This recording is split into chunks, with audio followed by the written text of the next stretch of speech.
Welcome, everybody, to Goblets and Gaze and to episode 1 of our Soothwardens actual play. Soothwardens is a TTRPG for 2 to 3 players, written by beloved token straight friend of the show, Navarseek Jackson, and it is currently funding on BackerKit. We'll have a link to that in the episode description, or you can go to ttrpg.link/Soothwardens. We are currently playing with the Quick Start rules, but the Crowdfunder edition will have even more features. Things like character archetypes and special antagonists, and even more beautiful art by Joshua Clark and Zach Goggins. Unfortunately, it will also have writing by beloved enemy of the show, Josephine Kim, but nothing can be perfect. I'm Alyssa, and I will be GMing for you today. I use they, them pronouns, and I can be found online at A Disaster Queer, and I'll pass it to my players to introduce themselves and just give us your character name, I think. Starting with Dusty. Hello, hi. I'm Dusty. I use they, he pronouns, and I'm going to be playing Quint, who uses he, him pronouns. Hello, I'm Aubrey. I use she, her pronouns, and I will be playing Saskia Summerly, who also uses she, her pronouns. Hello, I'm Aki. My pronouns are she, her, and I love Josephine more than I love Air. So if I die, know that it's a targeted... It's because it's Josephine's fault. We hear you, Aki. No. And I will be playing Kamari Adekari, who uses she, they pronouns. Okay, and with that, let's get into it. The day dawns quiet on the sea outside Prolfa. There's no wheedling of seabirds, no moan of whale song, no chatter from the few souls awake at this early hour. You've been on the sea for nearly a week, traveling from the forests of Theron to the tundra of Prolfa, and in that time you've grown used to the sounds of the ship. Its hull cutting through the water, its ropes and sails rustled by the freezing wind. The ship sounds have faded into background noise for you now. Just like the song.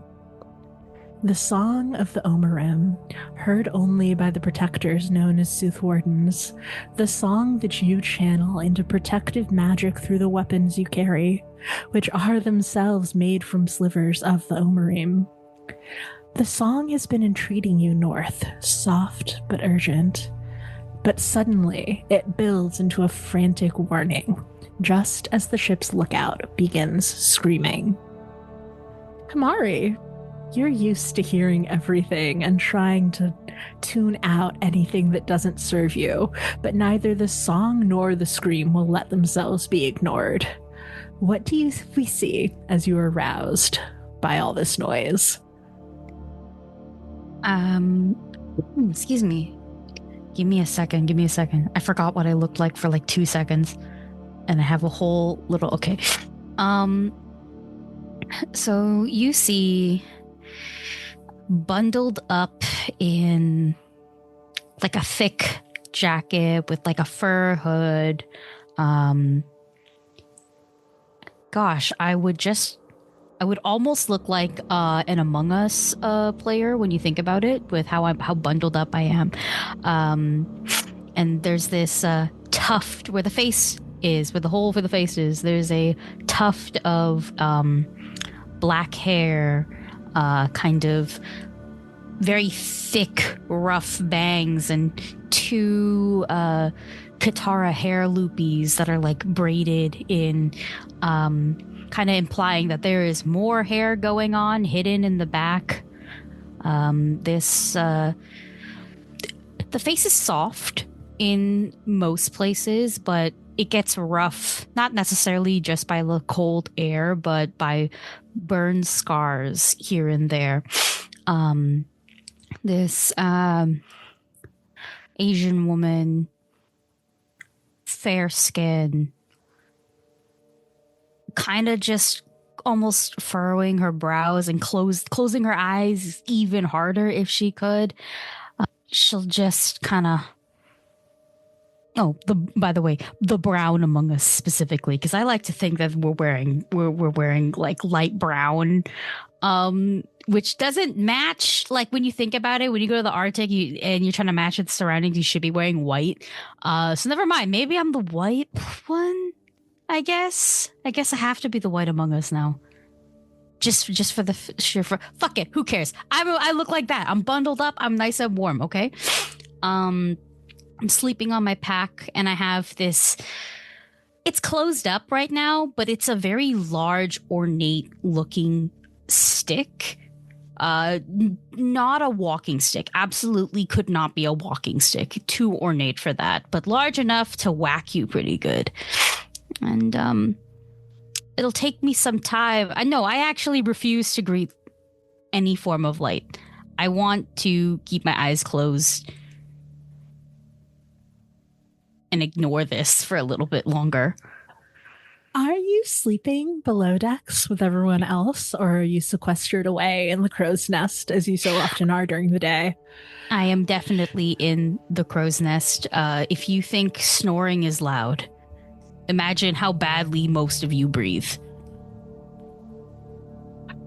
Well, that is going to make it a little harder for you to ignore, because the lookout, Oscar, is in the crow's nest with you. And so the screaming is coming from about a foot away.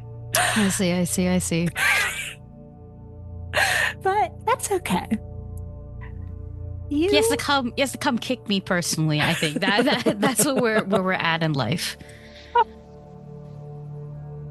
Is the link that you share that bonds you to your other wardens, is that open right now as you sleep or are rudely awakened? I think for this, because regardless we are on a mission, and a mission is important, then yes, my link is open. Sure, I can hear everything, and I could probably hear you guys getting mauled by 6 bears, but like I guess I should feel it instead, you know? Then what is the emotion that Quint feels pushed through the link from you as you were the first to wake and he is the second? The annoying feeling that you get when you settle down for a nap and you wake up from it and it's bad. Like, I'm talking the one where you're like sweating and disoriented and you're like, I should have been rejuvenated. I should have been, like, a nap was supposed to help. Why am I dizzy? Like that. Quint, screaming and song and the feeling of disorientation, and notably not the feeling of any sort of action being taken by Kamari. What do you look like and what do you do? I did not think about looks prior to this, but I think being a grumpy older man, I think he has very short, very clean cut hair, not like buzz cut, but well kept. They have like darker tan skin. Their hair is like very peppery gray. Like there's more white than black in this hair, but it's still not one tone. I think they have like a well kept goatee that's also kind of like very peppery. They are sitting reading, wearing a comfortable but very like puffy jacket and like cold weather gear while reading a book, and they're like in a quarters, just like relaxing where there's no one else around. They hear it and they feel they hear the scream and feel this like comfort, and they stand up and they have like strong like brown eyes, and they're like, they stand up. There is a little bit of rush because of the scream, but they're not as worried about Kamari yet until they hear their scream. But they're rushing out to the deck to find them. And what about you, Saskia, newest to this bond, to this connection, to this lifestyle? What do you look like and what do you do as you're woken by all of this sound and feeling? I think the first thing I do feel is the headache from not being used to being on a boat and being partially hungover. But I am a tall, lithe woman with blondish hair down to my shoulders, kind of dressed a little bit unkempt. I kind of just threw off the gambeson and the jacket and everything last night as I just sort of collapsed into the bed after playing cards way too late. And, kind of have that sort of tired, hungover look as I stumble out of bed and trying to gather up everything important as I rush, towards wherever anything is happening. The screaming has moved on from just inchoate horror into actual words. Beside you, Kamari and Saskia and Quint, you can hear this as you come out onto the deck. The lookout, one slim brown hand pointed through the window of the crow's nest, shouting, "Bodies! Bodies! There are people!" Okay, now I'm opening my eyes. Pop the hood up a little bit. Will groggily get up. I'm not hopping to it, okay? I'm still I was in REM, So groggily getting up, I'll come and see what he's pointing at. But with the equivalent of I gotta rub the crud out of my eye. I gotta let the light of day, noon, who knows, just kind of settle in to my face and just look and go, what? Oscar is a man with the weather-worn hands of a sailor and the grace of a puppy stumbling over their suddenly long legs. He's holding a spyglass and hands it to you, pointing again out the window to a distant ice floe where there are several dark figures visible. You might have mistaken them for seals without Oscar's insistence, but as you look closer, you can see that those are clearly people. 6, maybe? Stranded on this floating bit of ice. No sign of a shipwreck or anything nearby. Stranded, do they look very much alive? Are they waving their hands and stuff? Or is there perhaps red snow surrounding them? The snow there's no sign of blood. You don't see much movement. They either haven't noticed you or aren't trying to get your attention or are dead or asleep. All right, I'm just gonna... I think I'm wearing gloves or something like that. And I'm just gonna grab the lower half of Oscar's face and go, shut up. And I'm gonna really listen. Normally I can kind of hear basically everything that goes on, creaks of the ship, and I know exactly when the wind is gonna blow because I can hear it coming, and I can also I can hear the water hit the ship. So I feel in this case, because we're a bit farther, I gotta focus a little bit on where I'm directing my hearing. But I want to hear anything. Heartbeat, a breath, maybe some mumbling, I'm alive, we're alive, we just don't want to be seen, something like that. Okay, let's get into mechanics. So this is the investigation phase of the game, where you have 2 resources, heart and stamina. Heart is mostly used for combat, and stamina is mostly used for investigation. So you can spend between 1 to 4 stamina to extend your senses to sort of get a sense of what is happening on the ice. The more you spend, the better the information you get. Okay. How far away are they? I have hypersense hearing, so how roughly would that be? I mean, I think it's at least a mile. It's certainly no one without your senses would have a chance in hell of hearing. You will absolutely have to focus and extend to be able to get anything from this. Okay, then if I spent 1 point of stamina, do you think that would reach them? So, for stamina in investigation, spending 1 will get you a vague or potentially unhelpful result. 2 will get you something mostly helpful, maybe superstitious.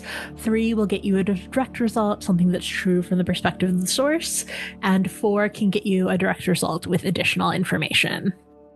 I will say that because you have this hypersense of hearing, you will get a +1. So if you spend 3, you will get the result of a 4. I see. And if I spend 2, then I will get a result of a 3. Okay. Yep. I think let's do 3 with the result of a 4. It can't be that bad. Great. So go ahead and in the marked box of your character sheet, which is E13, put down 3 there. So you extend your senses out to the ice floe, and at first there is nothing.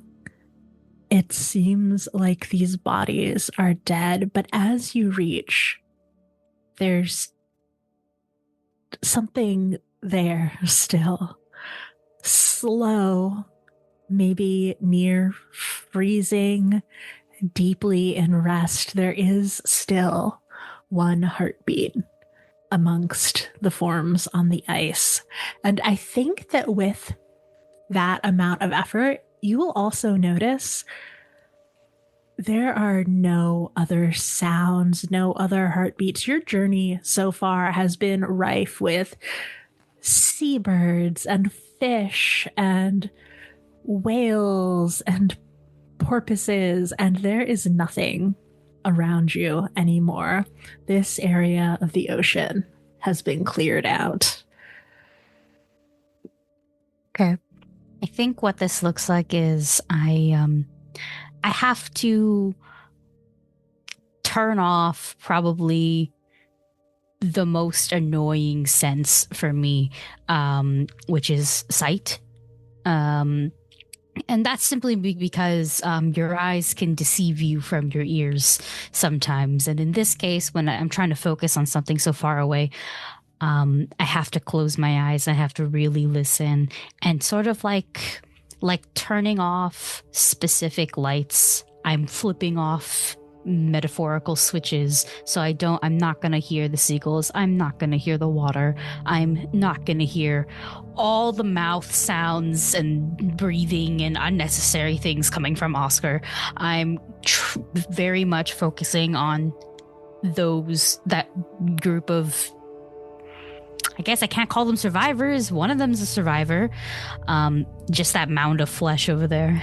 And very similarly, as if like my mind has to paint a picture, when I do hear the heartbeat, I think it appears like a flame that grows and shrinks every so often, so I can kind of identify that it is in fact a heartbeat. And I will relay that information, just only one survivor. And I look around how to get down, and I will be going down. And I guess like because my bond is still up and I'm doing all of this, my 2 teammates can also still feel it, right? Yeah. Mm-hmm. Then I think that's what you will feel, a sense of calm and hard focus, concentration before moving with quickness, like, okay, I've locked in now kind of vibe. The horrible bristles of Oscar's terrible T-boy mustache tickle against your hand as you start to move, and he asks, do we go see it? Save them? We saved them. You go save them? How proficient are you with potential danger? Potentially, perhaps the animal kind. This man has never been in a fight in his life, but he puffs up, slim shoulders pushing back, pushing his chest out, and he says, I'll do anything I can to help. Okay, amazing. Why don't you get the rest of the crew together to perform a rescue while me and my group will go bring them? So you just meet us halfway? Is that good? Can you do that? He salutes to you sloppily. He has never saluted to anyone in his life, especially not even the captain of this ship, but says, of course, Warden, whatever you say. Do a lazy, like, 3-fingered salute back, like this, like, okay, we're doing this. And just the equivalent of sliding down. I mean, obviously, it's like, I guess it's like a ladder or something like that is up here. I'm just trying to get down quickly and meet up with the group so I can fully explain what I have learned. Yeah, I think that they were on their way up, right? So you meet on the deck. Certainly, I'll sort of look up at you and being like, okay, so what's the situation?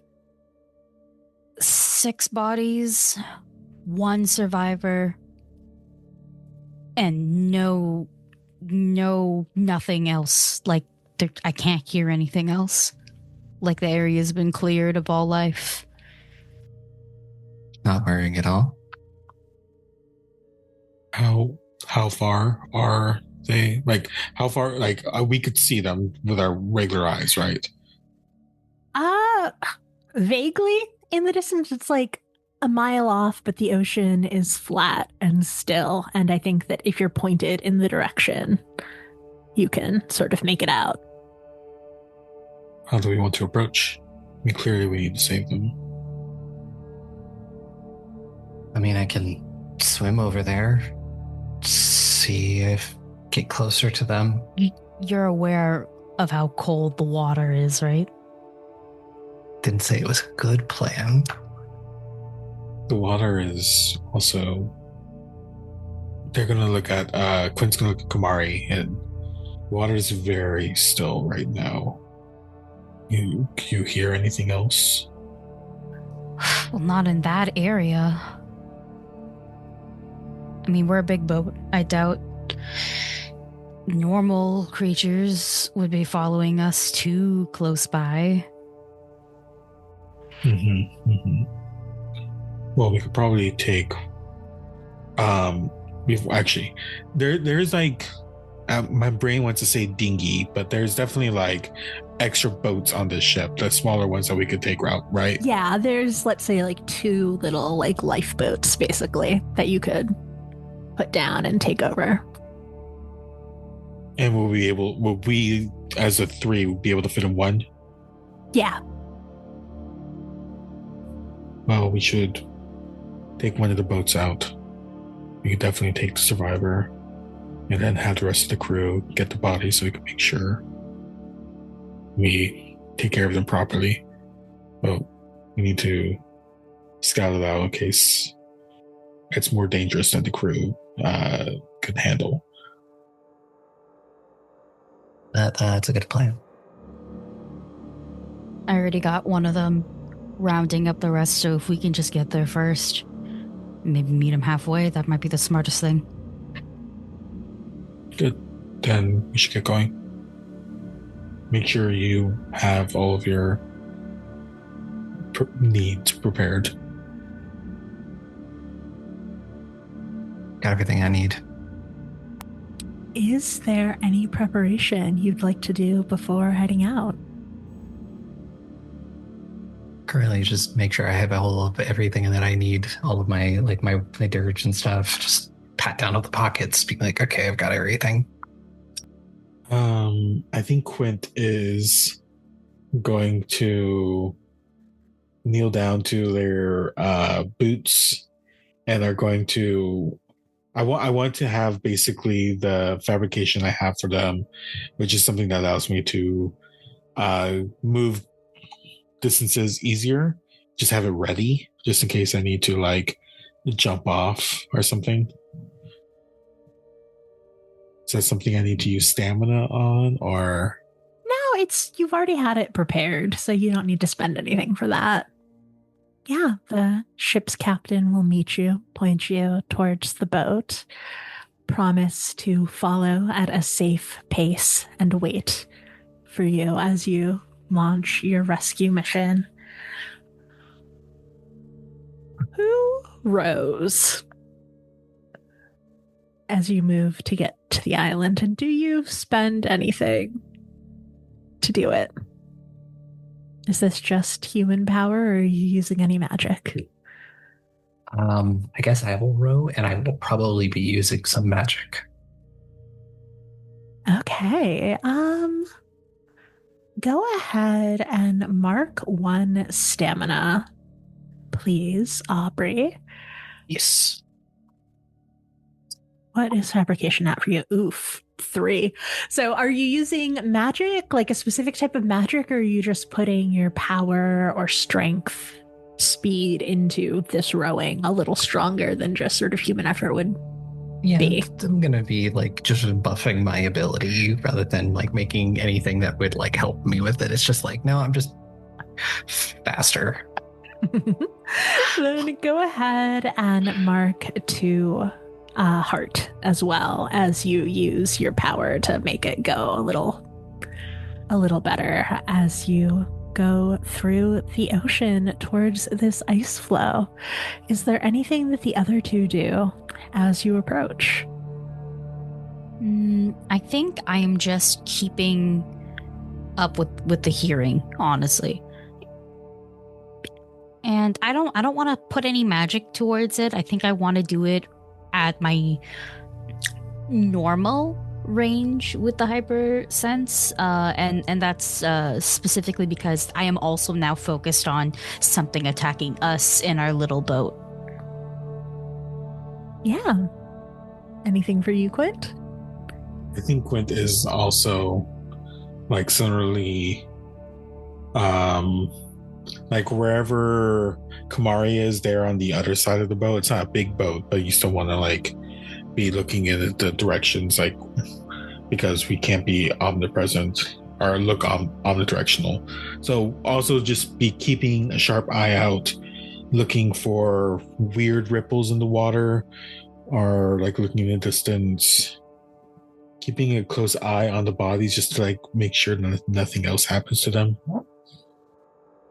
How much stamina do you want to expend on this, Quint? On your watch? Why you say it like that? It's just a question. I think I'd like to spend 3. Okay, mark that for me. As you get closer, maybe about halfway to the ice floe, you see a ripple in the water, not of anything moving, but of an obstruction. And as you lean over and look, you can see just the top of a piece of wood of what looks to be a ship's mast, sunken now beneath the ocean. I'm going to like look closer, like it mentions like there is a sunken ship like between us and where all the bodies are. Correct. It seems to be a ship sunken between us and where they are. It's probably their ship. Sunk, then something must have sunk it. Okay, well, that's more things to look at later once we get the survivor out. Yeah. Get the person out, then we can figure out what caused it. Kind of go a little bit to the like circle, like go around. Don't go directly over the boat. I follow what he says. coward behavior, but you are able to avoid the shipwreck and make your way to the ice floe. As you pull your boat onto the ice, you can see much more clearly this set of 5 bodies laying together on one side and at as much of a distance as you can create on this small floating piece of ice. The 6th person sitting there, still and silent. They don't seem to notice your approach. Can I take a look? Because something feels off about this. I do have hypersense sight. Just sort of take a look at the bodies and take a look at the survivor. Yeah, is there an area that you're sort of focusing on in terms of bodies or survivor, or just sort of getting a general lay of the landscape? Is there any obvious signs as to how these people might have died? Absolutely. How much stamina would you like to spend for this investigation?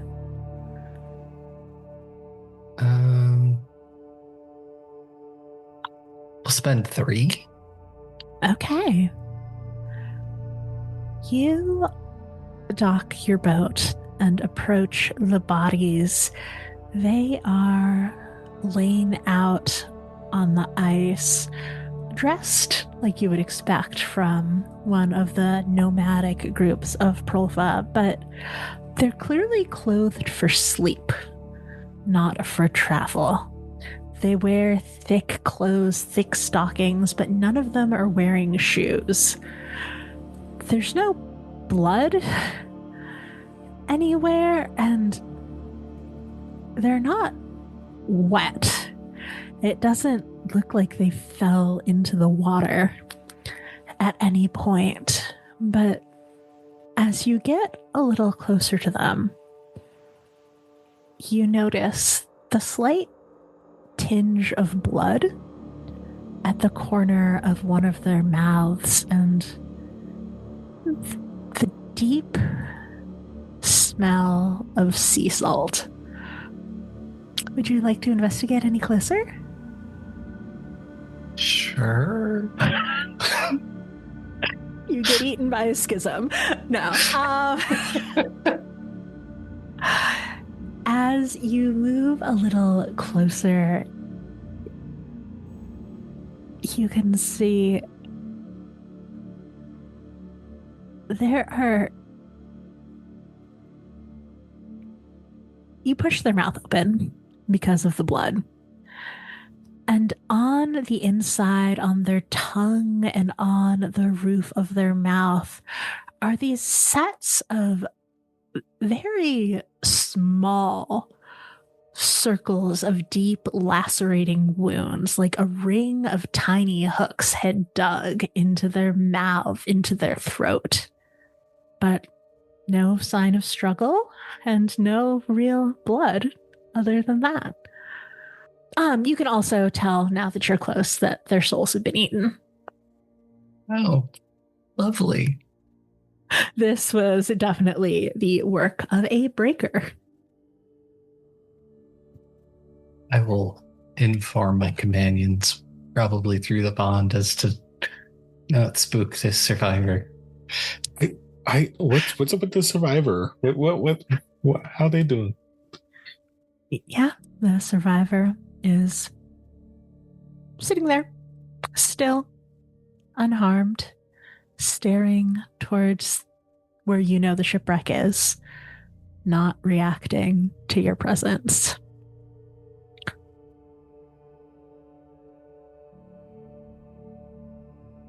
How close do you get to them?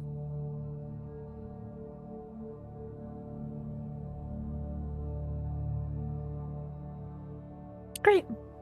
She doesn't say anything, doesn't react. I'm gonna start talking to them a little louder. It's like, can you hear me? Are you conscious? No response. I snap my fingers in front of their face. If you'd like to spend some stamina, I can give you a little more information about what you're seeing here. I think I'll do it. I'm gonna get like still approaching. I'll spend 3 more stamina, sure. Okay. You move closer to her. This is a very slight woman, wholly swallowed by the thick furs and cloak, similar to Kamari in that respect. She looks deeply unwell. In addition to the non-responsiveness, lips chapped and bleeding, light brown skin pulled taut against her bones, deep bruises under her eyes, but there's no sense of frostbite or other damage to the cold from the cold, and her body is not shivering. Yeah. There is actually, I think, a bit of warmth emanating from where she is. I am going to, through the bond, let the other 2 know, be prepared. And I am going to reach out a hand and try to, I guess, like, touch their shoulder, interacting with whatever the hell is happening, to like, we're here to help you. If you don't move, I will carry you. What did it feel like when you lost your first bond, Quint? Oh God. Okay. It is the feeling that you get when you are going down the stairs too fast and accidentally step over nothing and your heart drops, but it's like that for an eternity. She is stuck in that same fall as you jostle her and see the glint of a metal rod familiar to you. A dirge. Quint is going to kneel down and, like, still holding onto their shoulder and kind of like now only to this person's like, whatever happened to you, I know as hard as it is to believe, I understand. But right now, staying here is doing nothing. We need to get you to safety to help you, and then maybe you could help us so we fix what happened. She is not in a good place right now. She is broken. Her bond is broken newly. She is falling. And so if you want to convince her to move of her own accord, you are going to have to put effort into it. And it will be at a -2, which means that if you wanted the result of a 2, you would have to spend 4. If you wanted the result of a 4, you would have to spend 6. Or you could just pick her up. And this is stamina? This is stamina. Oof. I think Quint is going to... I think this is possibly going to get a reaction from them, but they are going to see where is their dirge? Is it on their body or is it next to them? It is on her body. You saw it as you reached out to her shoulder to sort of tucked against her hip in its resting form of just a foot-long metallic cylinder. Okay, so it's on the ground. Okay, then Quint is just going to say, okay, I am going to move you for an interest of your safety. And they're going to attempt to pick them up. She doesn't fight, doesn't struggle, doesn't seem to react at all. Eyes still locked towards the shipwreck. While you're doing this, I wish to focus on the shipwreck. At this point, it really is just I'm covering y'all. If anything comes from there, I mean, that's where it would come from, right? That's where she's facing. And I've taken out my dirge and I've kind of popped it open. So it goes from a large ornate stick to like twice the size of it now. And it's a ridiculous longbow. I'm talking Monster Hunter longbow type of big. Very ridiculous. Ruby fans would love me, kind of ridiculous. And I'm not shooting anything, but it's more like I'm ready, you know?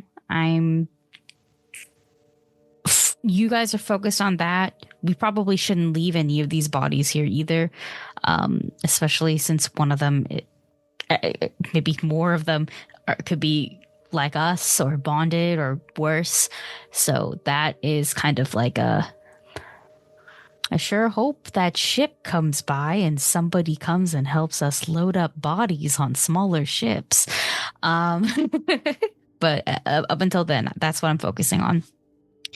If the shipwreck moves, let me know. Or if I hear something weird.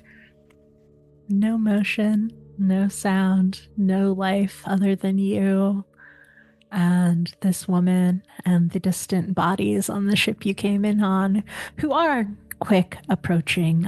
They're staying a little bit out, don't want to run the risk of running aground the ice or the wreck, but they're close enough that it will be a quick work to transfer the corpses to the main ship.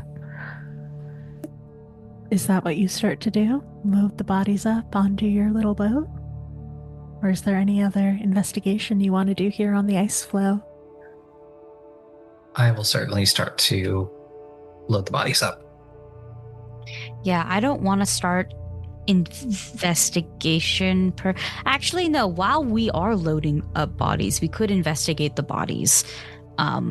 Yeah, I just don't want us to investigate the ship until the bodies have been cleared. It just feels like a bad idea. But I might help. I'm not lifting shit. I'm just over here, standing here. I might search a couple bodies, but that's what the other two with a higher power score should be doing, lifting these bodies and bringing them to the ship. That's not me. But I will check and see if there's anything else. Like we found a dirge on one of them. Maybe we can find other clues, hints, who they are, why they were here. Maybe potentially, are there outside wounds? Like, that kind of thing. Yeah, you don't find anything that Saskia didn't already notice. These are people who look like they were taken from their beds, killed in their beds almost bloodlessly, and for some reason brought here. Not through the water. And I think that as you look around, noticing that they're here, they're not from here, but none of them are wet. Even though the other woman, the warden, there was sort of dampness on her cloak, sort of mix of water that had frozen and was consistently being sort of melted and then refrozen by the slight power coming from her dirge. The rest of the dead bodies, they are completely dry, and there is a set of footsteps leading from where they are to the north towards where land is, that just sort of dissolves, ends, keeps going at the end of the ice floe into the water itself. It probably looks like people, is what I say out loud. Interesting turn of events. What is occurring to Quint. As Kamari says, it probably looks like people. I don't think they've stopped holding the person until everyone else has arrived. I think Quint is going to look down, and is there besides like this feeling that is like recognizable and something that almost impossible to replicate, but like, is there any other way I could tell that I'm holding a warden? I mean, the dirge is what defines a warden, and the one held against her body is clearly hers. But I think now that you have her in your arms, you can feel more strongly the Omarim song. It's always with you. It's what grants you your magic. And it's also what guides you to breakers, to the otherworldly monsters that you are tasked to defeat. This warden is not a monster, but the song around her is distorted, broken in a way that is both familiar and new. I think to the other two, Saskia and Kamari, before like the rest of the crew arrives, I'm going to say this warden lost their bond. The song is distorted around them. It's very fresh. So whatever happened recently. Well, how do you know that the bond is broken? Once you recognize it, it's hard to forget it. That's cryptic. You've been keeping secrets, Quint? You gotta find this breaker. My bond is open. And you feel it. I don't know if that picked up. I clicked my tongue. Okay, yeah. It did not pick up. Mm-hmm. Why did I post? Yeah, just your standard like this guy like. yeah. I think like Quint knows that they can't bring this person with them, but they're still hesitating as the rest of the crew approaches. But I think they're going to walk over to where Oscar is. I am only assuming Oscar is on this crew approaching. Well, okay, I'll say they're not taking another boat out to reach you. The main ship is sort of at a standstill, a short distance out, waiting for you to bring the bodies to it. Okay, then I think I will personally basically like approach the boat by like just making the water below them ice. Like walk alongside so they don't overcrowd the boat that the rest of the bodies are on. Great. Go ahead and mark 2 heart for me for sustaining that fabrication of the ice beneath your feet. Yeah. As soon as y'all get close, the sailors are there ready to help bring the bodies upward. Oscar in the front asking, are they alive? Did you save them? Well, more or less. They're gonna need some time. Quint will hand over this body to Oscar and just get them somewhere where they could rest. Please have someone just like watch over them. They're in great distress right now. Bring water, food. Just make sure they're safe. You start to hand the body over, Oscar immediately starts to fold. He is not capable of carrying this woman wherever it is you need her to go. Okay, then Quint will realize that and just, okay, please take a step back then. And I want to just like take them up myself onto the boat. Probably put them in actually Quint's quarters. Yeah, easy enough. I think that as you get up onto the boat, the cook will gesture you not towards your quarters, but to the kitchen where the oven is, or there is a fire going and it is warm and hearty, and they are capable of taking the body and will do so. But I think that they don't know about the dirge, and so as you pass this person over, it starts to fall.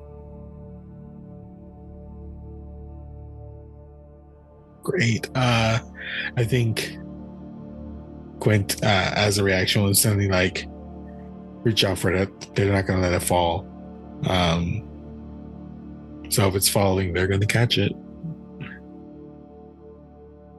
It is dark and screaming and awful. And then it cuts off. Yeah, I think like when they're catching it and that happens, like still holding it, like they drop to their knee, like they take a knee basically and have to like catch their breath. Will look at the dirge again and I think leave it back with them, like wherever they'll follow. It's like, here, just don't touch this, but keep it next to them. Wherever they're saying, I'll put it next to them. Just say, don't touch that, just keep it where it is. They will nod and get her settled in, dirge cup tucked comfortably against her body. As they sort of adjust her cloak, you can see the sparkle of delicate embroidery along the interior. Clearly very well loved. You've dealt with the people. You've dealt with the ice flow. Is it time to deal with the shipwreck? Probably. Let's get her done. Though I will note very quickly that as Quint is walking across this ice that he fabricates beneath his feet, there are small pockets. It mostly melts as he passes, takes another step, but small pockets of it stay frozen and afloat, and there's a similar effect to that north where those other footsteps led. But carry on. Shipwreck time? Shipwreck time. Yeah. Maybe we need to figure out what happens before we approach, right? I think I have water breathing, so my fear is drowning.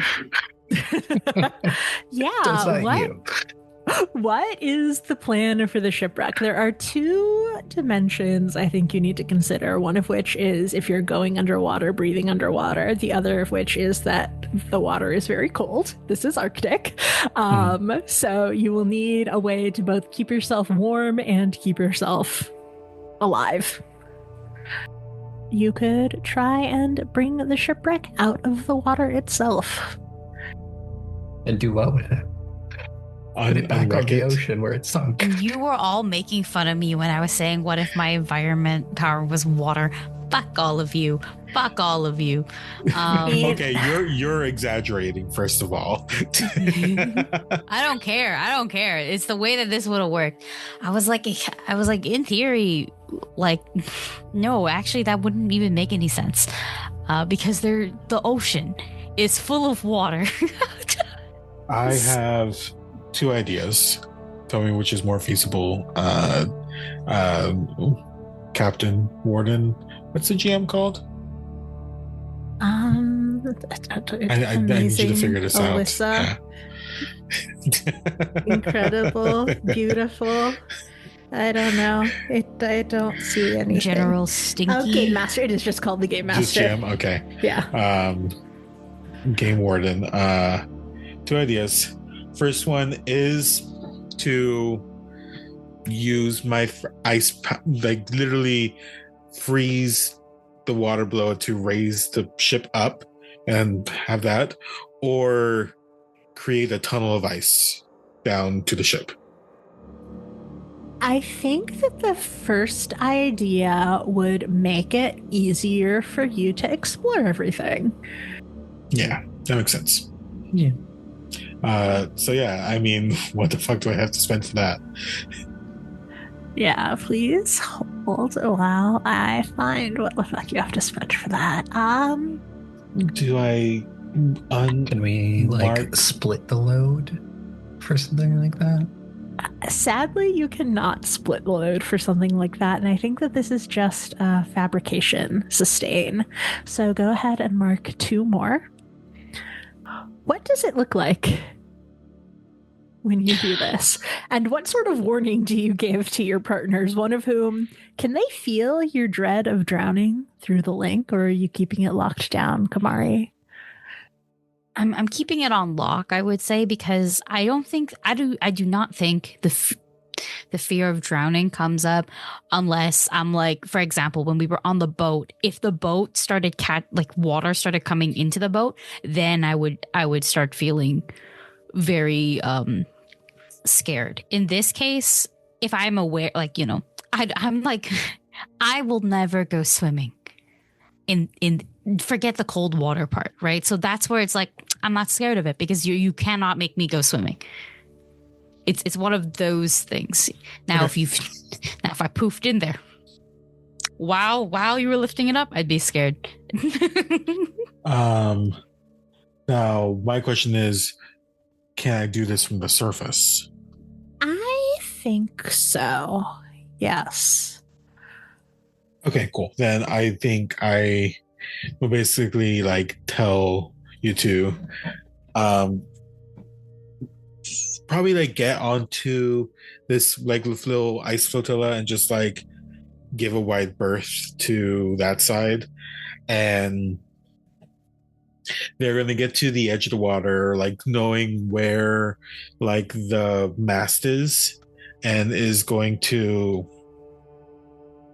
kneel down and basically dip their hand into this water, letting the icy cold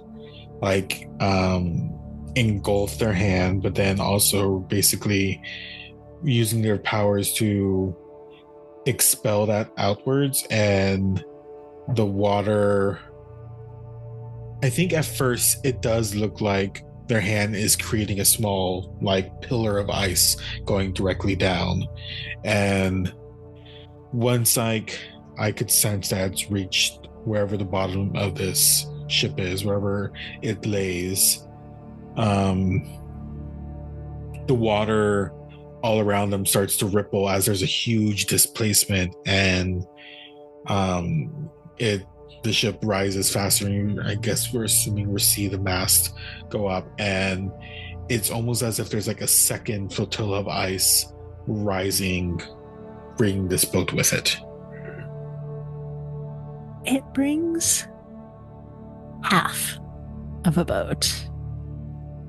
It is similar to the boat you came here on, the large boat, not your little rescue dinghy. But it has been cleanly bisected. So this is the front half of a ship. Gonna take your little boat out and do some exploration?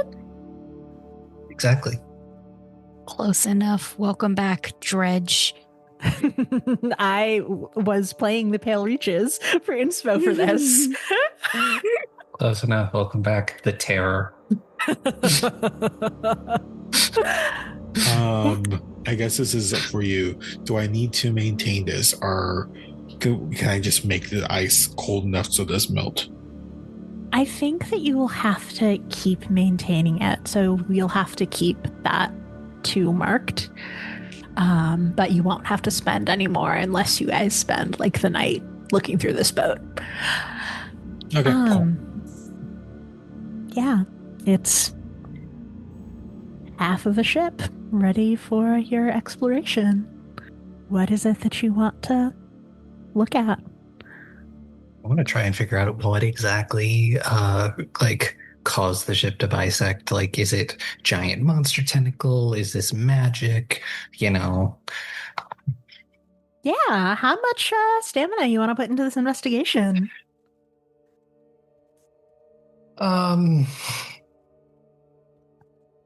Let's do another 4. Okay. I really want to know. You all climb aboard this shipwreck and you investigate where it is that it's been cut.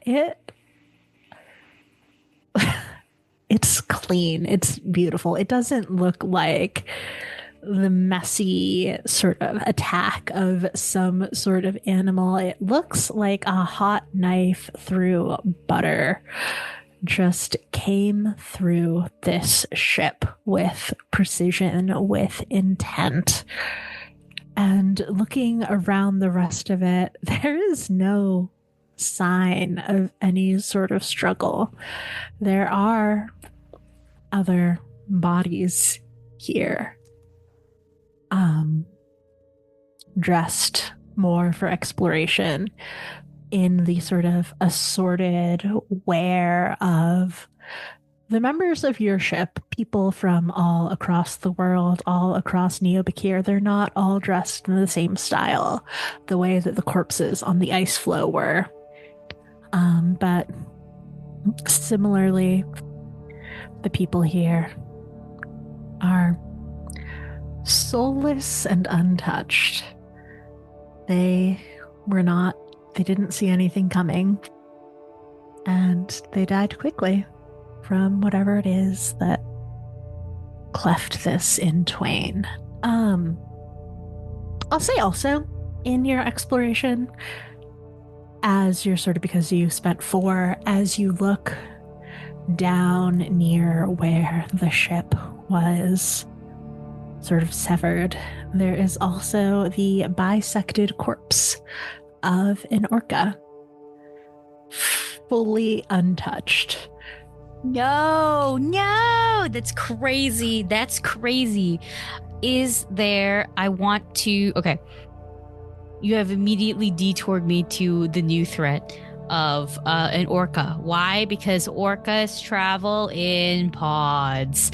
I am now trying to listen for that.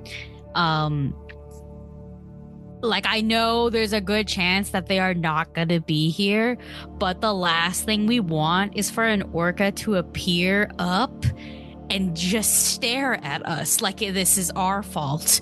And there have not been any documented orcas attacking wild ships and people out in the ocean in the wild. But what if we were the first? Yeah, I mean, you've already spent stamina to sort of extend your sense of sound out. There are no other animals. The best guess that you would have is that this orca, or maybe its pod, was here, and this one was caught in some sort of crossfire, and the rest of them smartly got the hell out of Dodge. There aren't even, carrion-eating fish. I was going to say, okay. Yeah.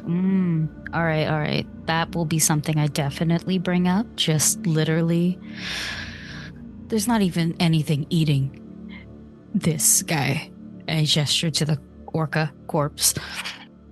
Well, whatever caused this is probably still around then. Yeah. Keep your eyes open. You... or rather, Saskia mentioned when they investigated, there was a bunch of stuff on their tongues, in their mouth, rather, right? Correct. Is there anything of like, does this have the kitchen quarters? Sure. Could I like look around and see like what if there's any like any I guess it's been underwater, but any weird looking like boxes or crates or weird things holding something that would be very harmful if ingested? Yeah, give me how much you're going to spend on your investigation. Investigations use stamina. The thing that stamina is used for in combat is healing. Yeah. But then we could heal each other and it would cost less, right? Correct. Okay, so as long as the other two are fine, I don't need that much for myself. I'll do two. I was hoping you'd do more. There's so much fun lore you're not going to find. I'll do 3.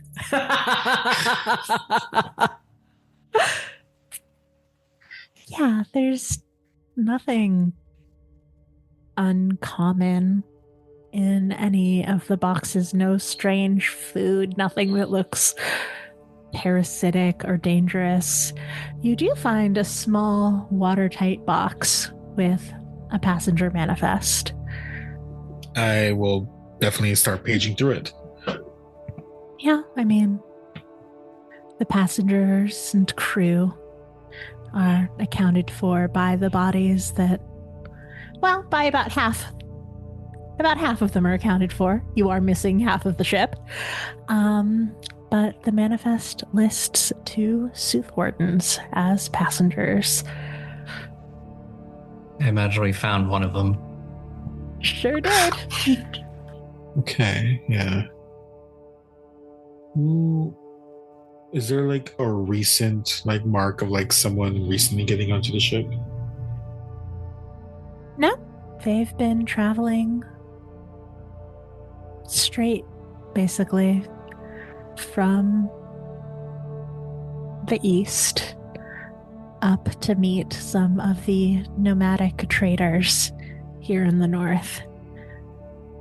No real stops, no new passengers. I think in addition to the manifest, you can find sort of a navigator's travel logs that suggest that at the time of last recording, they expected that they were 2 days from meeting port, which is about what you were expecting as well, given where you are. I mean, I think Quint is. I mean, I think it's very. Must have been a breaker, something that surprised them. Said it had to be, right? I mean, this much damage and one of the wardens were lost, so. Quint! Yeah? You are, or you were, an instructor at the academy, teaching young future potential wardens about history, about magic, about breakers, everything that would help them in their own quest to protect this world. How closely do you remember that knowledge? How is it that breakers come into this world? I mean, Quint would probably keep it very close. I don't think it's something that they've been doing for like all their life, but definitely like half their life. So Quint would give you the right answer. I would say probably they come from the break or the soothe or whatever the lore is. Probably someone really cool named Alyssa could tell us.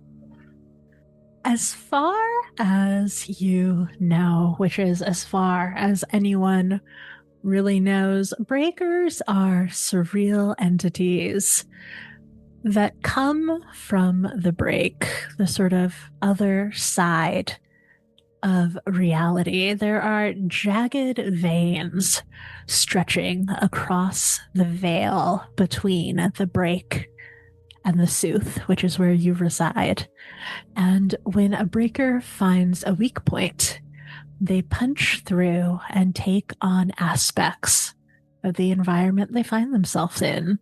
So, in a jungle, a breaker might punch through inside a flower and become some horrific plant creature.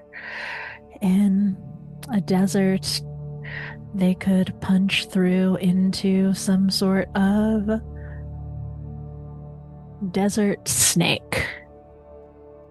On a boat filled with people, filled with two wardens, it's possible that they punched through into one of them. I think this is like, I think what you just said is almost like the internal monologue that's been happening to Quint. And I think that they mentioned we saw footsteps leading to the north. I believe it's possible the breaker punched through into the Sooth through the warden, the one that's unaccounted for. We can do that? They can do that? To us? In very rare cases, if they break through and landed in this boat, they're going to go to the thing that's most connected to the Sooth, which is the warden. Horrifying. Oh, shit. So we need to address this as quickly as we can. If we saw footsteps, then we should probably try to follow them.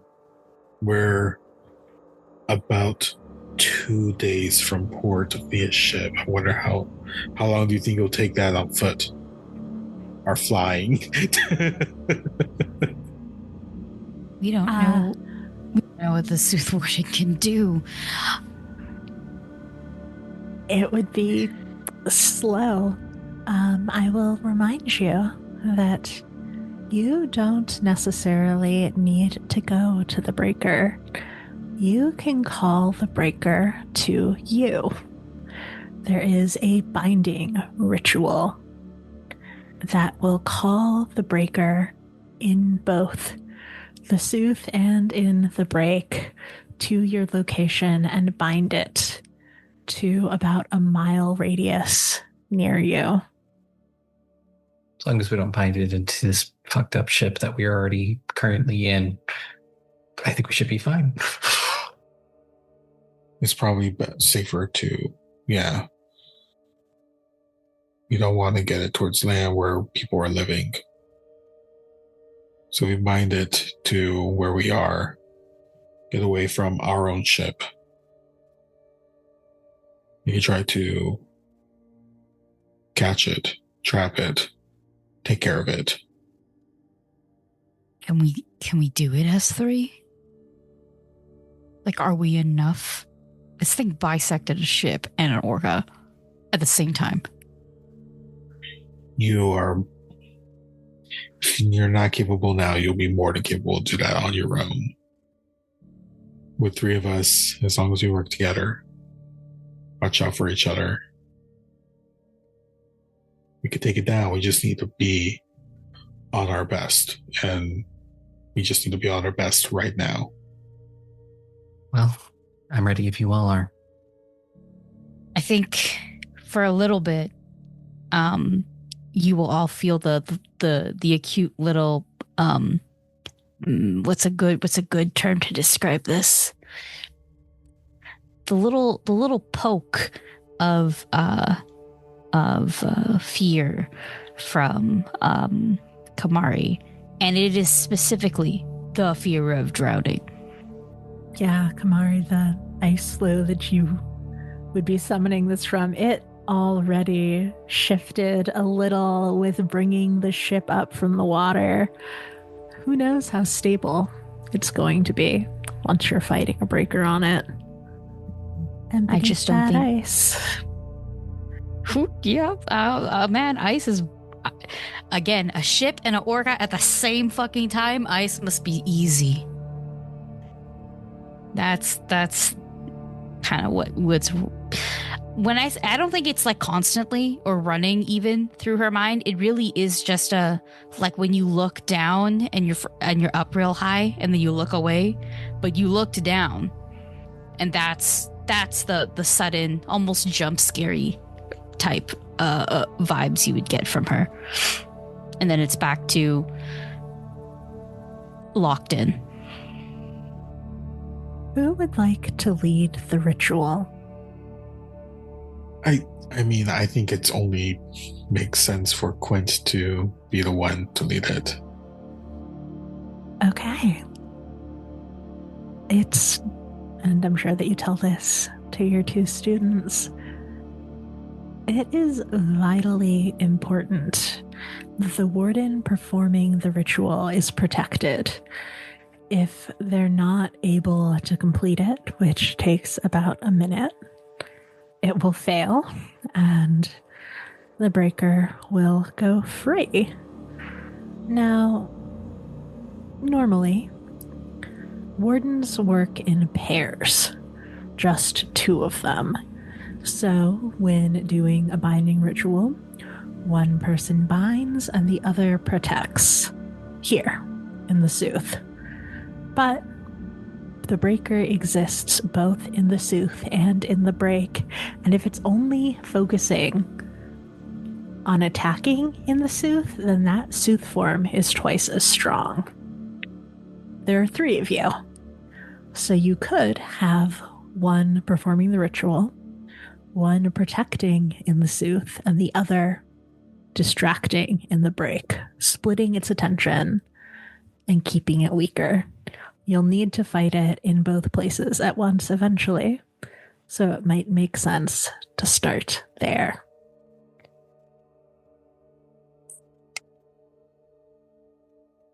Above table, just because I want a little bit of clarification. Yeah, for sure.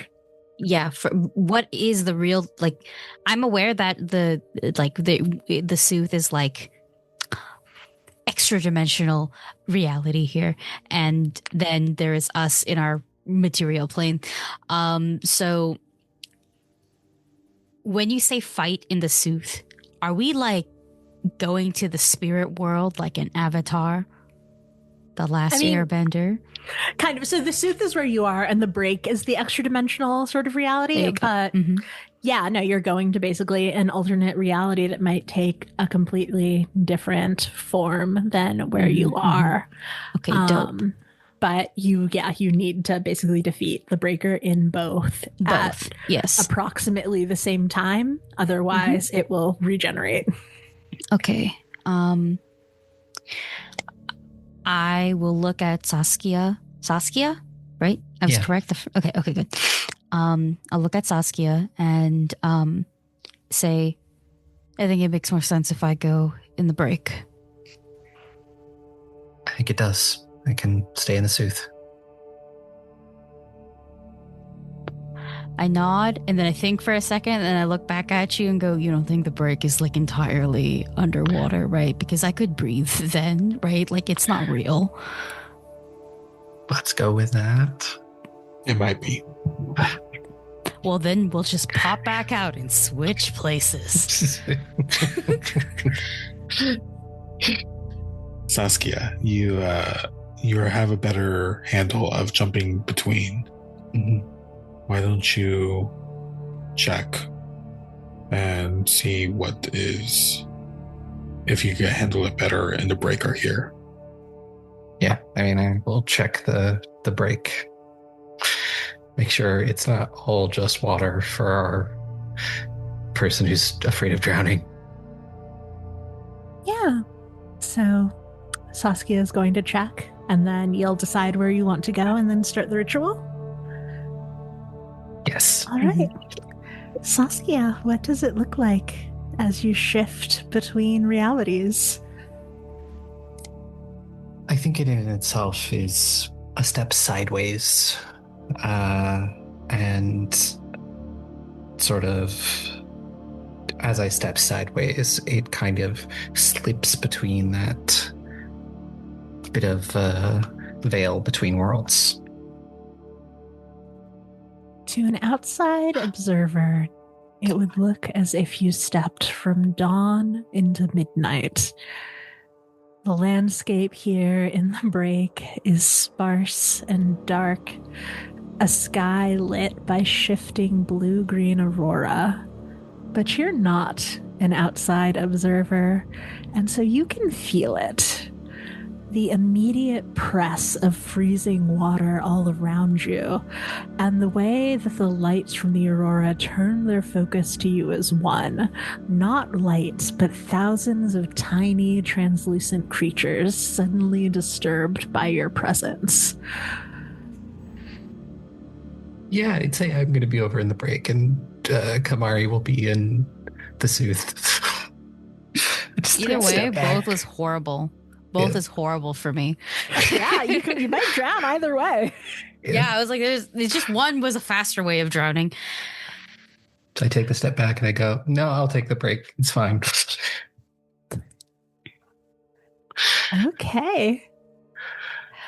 All of you sustain 1 heart. So mark 1 heart as you prepare to enter the fight.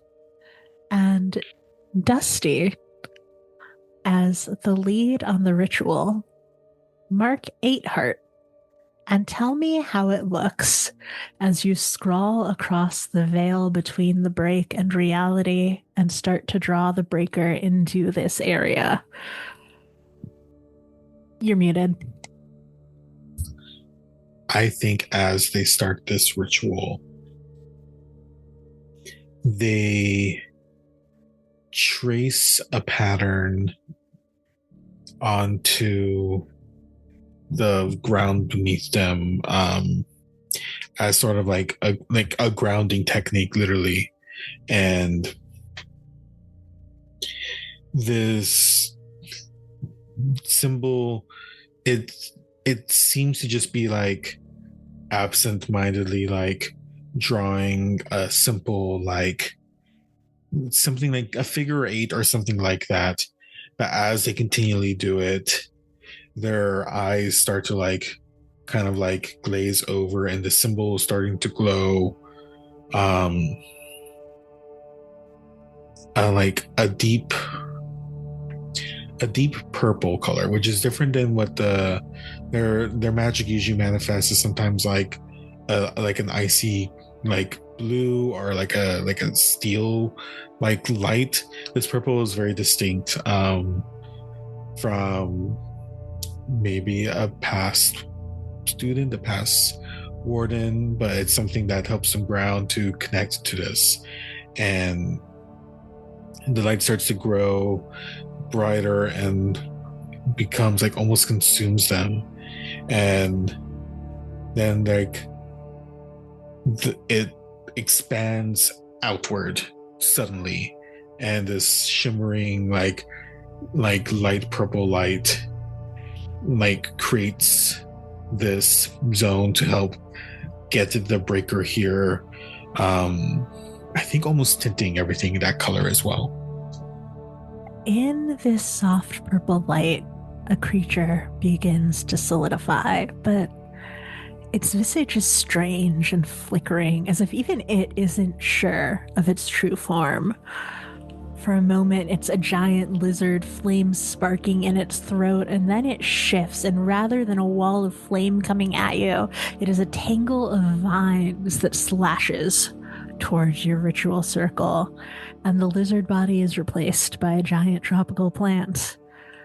There are more forms that it flickers through, monstrous and brutal, until it finally settles in the shape of a human, holding an enormous sword, charging directly at you. And that is where we will break. Her. Let's go. Thank you so much for joining us today for our first episode of Soothwardens. go ahead and back it. The backer kit is running through the 12th, I believe, of June. So go give Navarre money. It's a really great project, and we are super excited to support it. ttrpg.link/Soothwardens.